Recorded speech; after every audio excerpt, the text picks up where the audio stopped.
bilisummaa saba isaaniif warra arjoome lubbuu. Abaa'uun gaachana keenya warra harkaa isaaniitiin ni halaalatti jibbu. Abaa'uun gaachana keenya. Gayyaa bara 2023 akka mul'atan daawwattoota keenya oduu galgala kanaaf qabnuun isinitti himan Badri Yusufi. Reeffi dhalataa Oromoo barsiisaa Taaddasaa Abbabaa Yuunivarsiitii naannoo Amaaraa Yuunivarsiitii Gondar keessatti ajjeefame ammallee gara maatiitti hin ergamne jedhame. Barsiisaa Taaddasaa Abbabaa Khamisa dabre kana ture kan hidhattoota garee finxaaleeyyii faannoo jedhamaniin ajjeefame. Barsiisaa Yuunivarsiitii Walqixxee kan ture barsiisaa Taaddasaan qormaata biyyaalessaa kutaa 12ffaa qoruuf gara naannoo Amaaraatti kan imale. Hidhattoonni mooraa Yuunivarsiitii Gondar keessatti rasaasa itti dhukaasuun akka ajjeesan maddeen gabaasanii jiru. Ministeerri barnootaa Dr. Biraanuu Naggaa jimata dheengaddaa ibsa yeroo kennan walitti bu'iinsa mudateen barsiisaa Taaddasaa dabalatee namoonni 3 ajjeefamuu himanii jiru. Sababa gareen faannoo naannoo Amaaraa jeequmsan raasaa jiruuf barattoonni hegeree biyyaaf qormaata biyyaalessaa fudhatuuf turan achitti argaman 16,000 qormaata guutuu osoo hin fudhatin hafanii jiru. Barsiisaa Taaddasaan umrii isaanii ganna 28tti naannoo Amaaraa keessatti haleellaa irratti raawwatameen lubbuu kan dhabe. Reeffi jimata dheengaddaa ganama hospitaala Gondar seenuu kan himan maddeen itti dhiheenyan hordofan garuu hanga ammatti qe'ee dhaloota isatti hin ergamnes jiru. Sanduuqa reeffa isarratti barreeffama Faxxaanyi Mammir jiru ijaan arguu namoonni ragaa bahanii jiru. Kanneen isa beekanii fi reeffa ijaan argan rasaasni mataa rukutullee mirkaneessanii jiru. Hidhattoonni haleellaa kana raawwatan osoo barsiistonni qormaata kennaa jiranii mooraa Yuunivarsiitii Gondar seenuu isaanii namoonni hedduun ragaa bahanii jiru. Hidhattoonni faannoo jedhaman barsiisaa Taaddasaa fi kanneen biraa dirqiin kollejii Faasil jedhamu keessa baasanii osoo oofaa jiranii rasaasni duuban rukutullee himamee jira. Barsiisaa Taaddasaan Yuunivarsiitii Walqixxee yeroo ture muummee barnoota afaan Ingilish gosa barnoota gaazexeessummaan barsiisaa akka ture ni himama. Yuunivarsiitii Finfinnee irraa muummee gaazexeessummaa fi kominikeeshiniin digirii jalqabaan kan eebbifame Taaddasaan dhaabbata TV maqaa OBN itti jijjiirame keessa hojjetaa osoo jiru bara 2002 keessa carraa hojii argatee Yuunivarsiitii Aksuumitti ramadame. Deebi'ee Yuunivarsiitii Finfinneetti barumsa digirii lammaffaa kan xumure barsiisaa Taaddasaan osoo waan baratan dhaloota boruu barsiisuuf dhamaan ijoollee isaanii dubaraa 3 dhiisanii lubbuun dabarte. Ministeerri dhimma alaa Ameerikaa haala nageenya Oromiyaaf naannoo Amaaraa irratti muummicha ministeera Abiyyi Ahmad waliin tibbana mari'atanii jiru. Ministeerri haajaa alaa USA Antoonii Bilinkan muummicha ministeera Abiyyi Ahmad waliin bilbilaan mari'atanii jiru. Aangawoonni biyyoota lameenii jimata dabre kana haala nageenya Oromiyaaf naannoo Amaaraa akkasuma raawwii waliigaltee dhukaasa dhaabuu kaaba Itoophiyaatiin booda hojiilee gaarii kaasanii jiru. Antoonii Bilinkan tasgabbii dhaba naannoo Oromiyaaf Amaaraaf yaadda'uu USA ibsanii jiru. Bilinkan rakkoon Itoophiyaa wal xaxaa dhufe karaa nagayaatiin akka furamu amanamummaa Ameerikaan qabdu ibsanii jiru. Kana malees rakkoon Suudaan karaa nagayaatiin akka hiikamuuf tattaaffii muummicha ministeeraa Itoophiyaa Dr. Abiyyi Ahmad cimsanii galateeffatan Antoonii Bilinkan. Mootummaan federaalaa qaamolee naannoo Amaaraa keessatti nageenya booressan ajaja kennanii fi warreen keessatti hirmaatan irratti tarkaanfii fudhatu itti fufuu ibsa. Erga manni maree ministeerota labsii yeroo muddamsuu guutummaa naannoo Amaaraa keessatti labseen booda humnoonni mootummaa hidhattoota faannoo harka jabaan adabaa akka jiran gabaafamaa jira. Gaba biraatiin komishiniin mirgoota namummaa Itoophiyaa labsiin yeroo ariifachiisaa mirga namummaa sarbuu hin qabu jee tarkaanfiin fudhatamu namoota nagaa irratti miidhaa dabalataa akka hin fidnee fi haala amma naannicha keessa jiru akka hin hammeessinetti tahuu qabas jee dhaabbatichi. Ji'a Eblaa dabree keessa hidhattoonni finxaaleeyyii Amaaraa faannoo jedhaman humnoota mootummaa irratti haleellaa raawwatan cimsanii yeroo jiran kanatti jalqaba ji'a hagayyaa kana ammoo haalli naannichaa daranuu hammaatee jira. Hidhattoonni sirna dur deebisuuf hawwii guddaa qaban agoobara faannoo jedhamu jalatti gurmaa'an raayyaa ittisa biyya irratti haleellaa raawwatan cimsuun dhiibbatanii magaalotaa fi dirree xiyyaara Laallibalaa dhuunfatanii turan. Tibbana mootummaan naannoo Amaaraa rakkoon gareen kun fide humna isaatii ol tahuu amanuun mootummaa federaalaa dirmannaa gaafate. Sodaa gareen kun fidaa jirurraa manni maree ministeerotaa hagayyaa 4 bara 2023 jimata dheengaddaa labsii yeroo ariifachiisaa guutummaa naannicha irratti labse. Ibsi waajjira muummicha ministeeraa Abiyyi Ahmad irraa bahe sochiileen naannoo Amaaraa hidhannoon deeggarame sirna heera mootummaa balarra buusee jira. Dabaluunis sochiin kun sirna seeraa kabachiisu idileetiin to'achuun sadarkaa hin dandamnetti cehullee ibse. Erga raayyaan ittisa biyyaa garee faannoo irratti tarkaanfii fudhatu eegalee kaasee immoo magaalonni duraan sodaa nageenyaa qaban tasgabbiitti deebi'aa akka jiran gabaafamaa jira. Danbaliin garee finxaaleeyyii faannoo jedhaman miira jeequmsarra dabree dandeettii fi hamilee humnoota mootummaa dura dhaabbatanii loluu akka hin qabnellee gabaafamaa jira.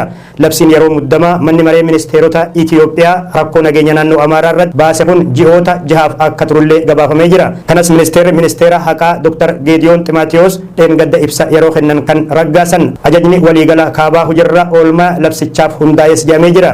qajeelfamni waliigalaas Daayirektareetii Jeneraala tajaajila odeeffannoo fi nageenya biyyaalessaa kan hoogganamu yeroo ta'u ajajni waliigalaa fi itti yaamamni isaa immoo muummee ministeera Itoophiyaa Dr. Abiy Ahmedii fi muummichi ministeera Abiy Ahmed immoo miseensa ajajaa fi ijaaruu murteessuuf aangoo guutuu qabus jedhame. Labsiin muddamaa kun silaa paarlamaan ragga'uu qaba. Garuu kun osoo hin ta'in yaaddoo nageenyaa hidhattoonni faannoo fidaniif hojiirra oolmaatti seenes jedhame. Pireezidaantiin naannoo Amaaraa Dr. Yilqaal Kaffaala xalayaa muummicha ministeera Abiy Ahmediif erganiin rakkoon nageenyaa naannichatti mudate kisaaraa namoomaa hawaasummaa fi dinagdee dhaqqabsiisaa jira.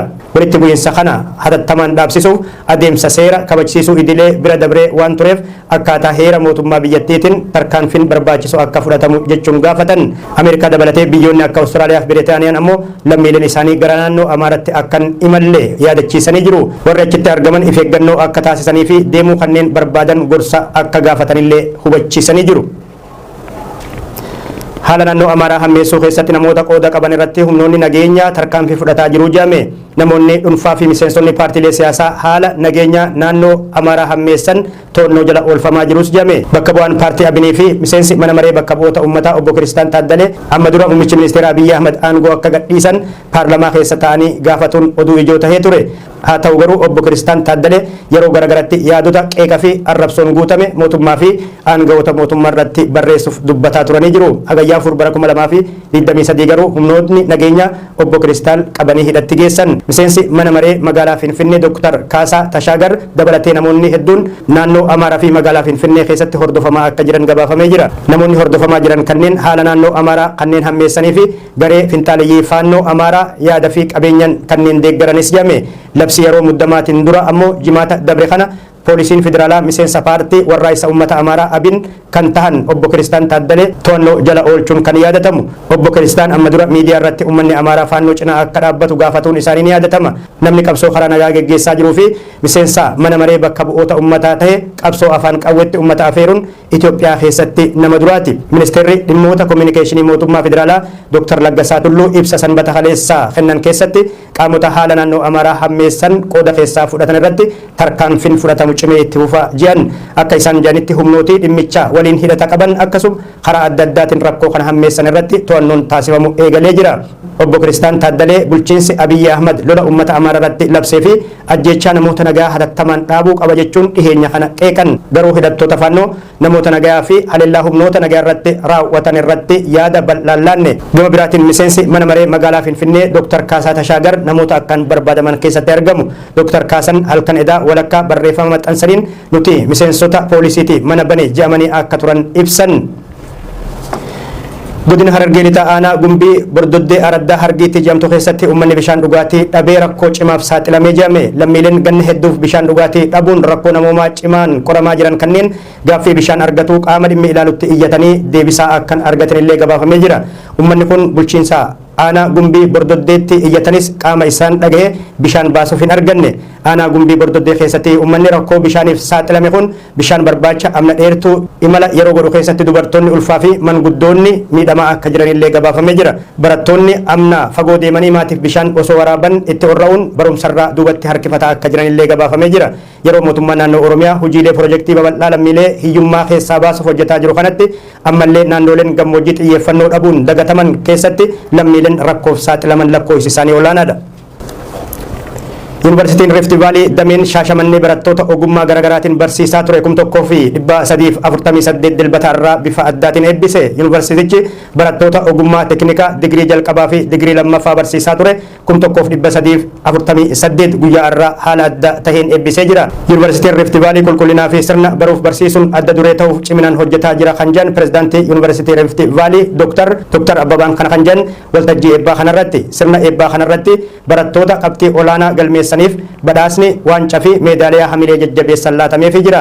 Bifa wal fakkaatuun kolleejjiin fayyaa hospitaala Barkumee Quddus Paawulos ammoo barattoota ogummaa fayyaa barsiisaa ture 583 irra eebbisee jira. Sirni eebbaa kun bakka ministeera fayyaa Dr. Liyaa Taaddasee fi ministeerri deetaa Dr. Darajjee Dhugumaa dabalatee hooggantoonni mootummaa federaalaa argamanitti kan geggeeffame. Doktoroonni kanneen ogummaa sab ispeeshaalistii narsingii public health fi dameelee biraa barataniin kan eebbifaman. barattoota ogummaa fayyaan eebbifaman 583 keessaa 185 dubartootas jedhame. Eebbifamtoota keessaa barattoonni 151 ammoo barattoota qormaata bahumsaa biyyaalessaa qabxii ol'aanaa galmeessanii jedhu ragaaleen bahan.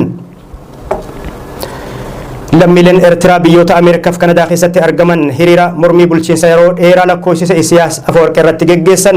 Lammiileen Eertiraa kumaantamaan lakkaaman Kanadaa, Torontoo fi Ameerikaa Siyaatil keessatti bulchiinsa pireezidaantii Isiyaas Afawarqee irratti mormii dhageessisaa jiru. Lammiileen Eertiraa uffata cuquliisaa kaayyatan kanneen alaabaa biyya isaanii osoo hin taane alaabaa Ameerikaa qabatuun bulchiinsa abbaa irree ganna hedduuf uummata Eertiraa ukkaamsee bulchaa jiru jedhan Afawarqee irratti dhiibbaa Ameerikaan akka gootu hiriira kanaan gaafatanii jiru. Lammiileen kanneen qabsoo Birgaadeer Hamaduu akka deeggaranii fi injifatuuf akka jiranillee ibsanii jiru. Keessattuu hariiroo pireezidaantiin Eertiraa Isiyaas Afawarqee Raashiyaa waliin tolfataa jiran cimsanii kan dura dhaabbatan ta'uu ibsaa jiru. Ameerikaanis sirna abbaa irree kanarratti dhiibbaa akka cimsu kan gaafatan hiriirtonni bulchiinsi Isiyaas Afawarqee ganna 30 aangorra jiru dargaggoota fi shamarran Eertiraa meeshaa aangoo isaa ittiin eeggatu taasifatuuf yeroo malee dirree leenjii waraanatti oofuu abdii kutachiise biyyaa godaansisaa turee jira jechuun himataa jiru. Lammiileen Eertiraa diiyaaspooraa kanneen sababa kanaaf lammiileen Eertiraa kumaantamaan biyyarraa godaanuu himuun godaansarrattis rakkooleen hamuun mudatuu dubbatu. Kanaaf ammoo sababa kan ta'e bulchiinsa abbaa irree Isiyaas Afawarqeeti jechuun himatu.